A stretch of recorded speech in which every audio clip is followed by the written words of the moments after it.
તો ભારતના એક્શનથી પાકિસ્તાનમાં હાહાકાર છે। પાકિસ્તાનમાં કુલ 149 ફ્લાઇટ્સ રદ કરાઈ છે।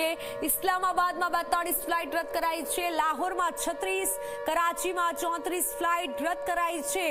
ભારતના વારથી પાકિસ્તાન ડરી ગયું છે। પાકિસ્તાનમાં હાહાકાર મચ્યો છે। પાકિસ્તાન સતત હવે ફફડાટના માહોલમાં છે અને ફ્લાઇટોને બંધ કરી છે। કરાચીમાં 34 ફ્લાઇટ રદ કરી છે અને લાહોરમાં 36 ફ્લાઇટ રદ કરી છે। તો ઇસ્લામાબાદમાં 42 ફ્લાઇટ રદ કરાઈ છે।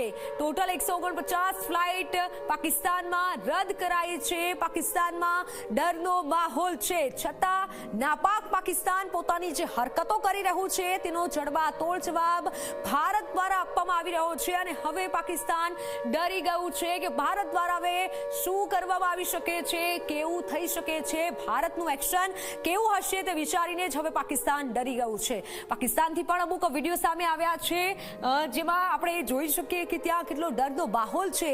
ઇસ્લામાબાદમાં ફ્લાઇટ રદ કરાઈ છે। ટોટલ 149 ફ્લાઇટ રદ કરાઈ છે।